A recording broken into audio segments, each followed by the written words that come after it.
ओम कृष्णाय वासुदेवाय हरे परमात्मने प्रणतक्लेशनाशाय गोविंदाय नमो नमः। प्रिय मित्रों, जैसे मैं कि पिछले भी बताते हैं कि कार्तिक महीना सर्वोत्तम महीना है। इस महीने में एक और भी पर्व हमारे बीच आते हैं जो भाई बहन का पर्व है, जिसे हम भाई दूज कहते हैं या भ्रातृ द्वितीया भी कहते हैं। ये पारिवारिक सामाजिक त्यौहार है। अड़ोसी पड़ोसी सगा संबंधी इतने तक कि चाहे कोई भी जाति धर्म वर्ग के लोग हों, जहाँ भाई नहीं है, जहाँ बहन नहीं है, जहाँ भाई और बहन का प्यार नहीं है, वह परिवार सूना है, वह परिवार अधूरा है। इसीलिए हमारे शास्त्रों में भाई दूज का अमर प्रेम कहा गया है। ये बहुत ही सकारात्मक विचारधारा को लेकर आते हैं, जिससे हमारा सुदृढ़ समाज, सुंदर समाज का निर्माण होता है। ये पुण्य मास कार्तिक महीने में एक बड़ा सा त्यौहार आता है जो 100% सामाजिक और आध्यात्मिक भी है, पारिवारिक भी है। वह त्यौहार भाई दूज है, भ्रातृ द्वितीया है, जहाँ भाई और बहन का अमर प्यार है, अमर कथा है। जहाँ पर जिस परिवार में भाई न हो, बहन न हो या समाज में भाईचारा न हो, वो परिवार, वो समाज अधूरा रहता है, वह परिवार सूना सूना रहता है। इसलिए हमारे शास्त्रों में भाई दूज का अर्थात भ्रातृ द्वितीया का भी बहुत महत्व दिया गया है। इसका महात्म भी आध्यात्मिक है। जैसे कि आप सब जानते हैं, सूर्य भगवान, सूर्य नारायण भगवान, जिनकी पत्नी का नाम छाया देवी है, उन छाया देवी के गर्भ से एक पुत्र उत्पन्न हुआ जिसका नाम है यमराज, और दूसरी पुत्री उत्पन्न हुई जिसका नाम है यमुना।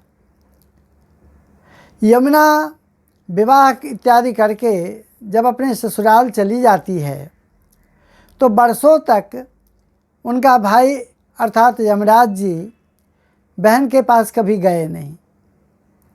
बहन तरसती रही, मेरा भाई मेरे पास कभी आता नहीं है, ऐसी कौन सी गलती हुई है, ऐसा क्या भूल हुआ।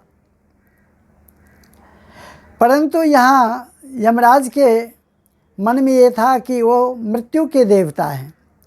उनका स्वरूप, उनकी भाषा डरावना है, भयावह है, भयभीत करने वाला है। इनके मन में ऐसा आता था कि अगर मैं बहन के पास जाऊं तो मेरी बहन मेरा सम्मान करेगी नहीं करेगी, डर जाएगी, भयभीत हो जाएगी, जिसके कारण एक दूसरे में मिलन नहीं होता था। परंतु एक बार यमराज के मन में आया कि चाहे जो कुछ भी हो, बहन से मिलने के लिए तो जाना चाहिए। और अचानक कार्तिक महीने के शुक्ल पक्ष में द्वितीया तिथि को अपनी बहन के पास, यमुना के पास चले जाते हैं।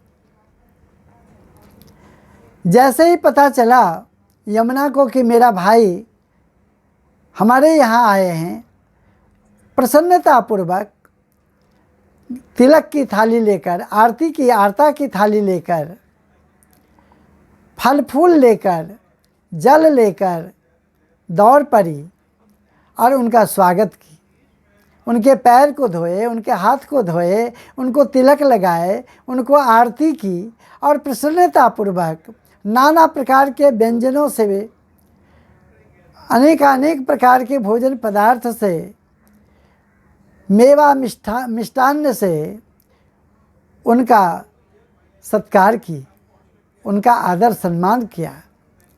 यमराज बड़े प्रसन्न हुए, बहुत प्रसन्न हुए, बहुत खुश हुए और उन्होंने कहा कि बहन, मैं तो समझता था कि आप नाराज़ हैं या आप भयभीत हो जाएंगे मेरा स्वभाव, मेरे विचारधारा से, इसलिए मैं आता नहीं था, लेकिन ऐसा हुआ नहीं। आपकी प्रसन्नता, आपकी ये समादर, आपका ये सम्मान से मैं बहुत प्रसन्न हुआ हूँ। आज आप मांगिए मेरे से क्या वरदान मांगना चाहती हैं, जो कुछ भी मांगेंगे मैं आपको समर्पित करूँगा। यमुना प्रसन्न होकर के, खुश होकर के कहने लगी, भाई, मेरा भाई मेरे घर आया, इससे बड़ा सौगात क्या होता है। आपने मुझे याद किया, आपने मुझे आशीर्वाद दिया, आपने मुझे दर्शन दिया, इससे बड़ा सौगात भला क्या हो सकता है।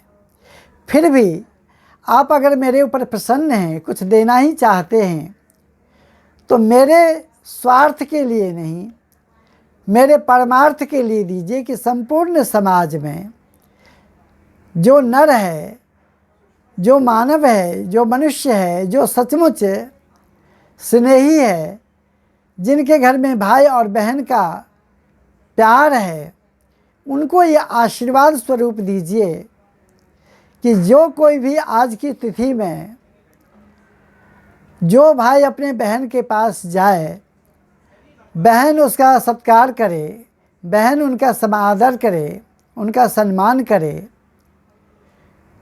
तो ऐसे भाई और बहन को अकाल मृत्यु का भय समाप्त हो जाए।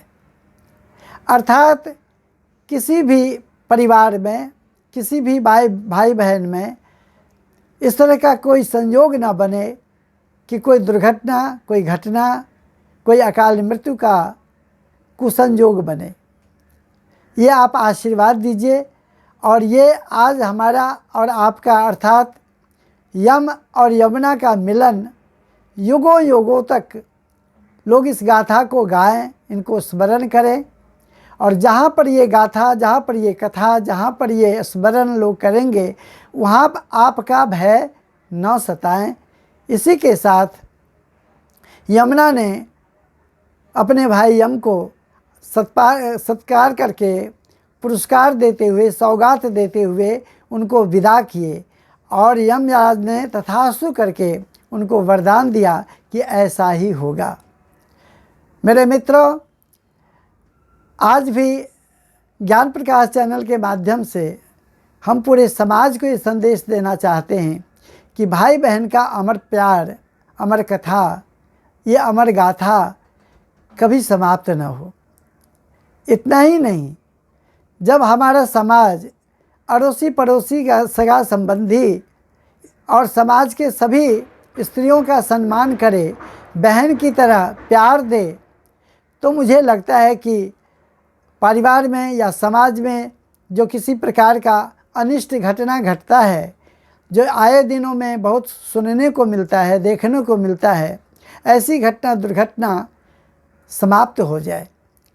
ज्ञान प्रकाश चैनल के माध्यम से संपूर्ण भाई बहन को भाई दूज के इस सुंदर अवसर पर मैं बधाई देता हूँ, आशीर्वाद देता हूँ, शुभकामना करता हूँ। ये भाई बहन का प्यार, ये त्यौहार अमर रहे युगों युगों तक। चाहे अपनी बहन हो या ना हो, दूसरों की बहन को भी अपना बहन समझ के उनसे तिलक लगवाना चाहिए, उनका आदर सम्मान करना चाहिए। और इसी भाईचारा को प्रसारित करने के लिए मेरा ज्ञान प्रकाश चैनल सतत प्रयास करता रहेगा। आप सबसे अनुरोध है कि ज्ञान प्रकाश चैनल को अपना चैनल समझकर इनको ज़रूर प्रोत्साहित करें, सब्सक्राइब करें, लाइक करें, शेयर करें और अपना सुझाव दें। इसी के साथ जय श्री कृष्ण।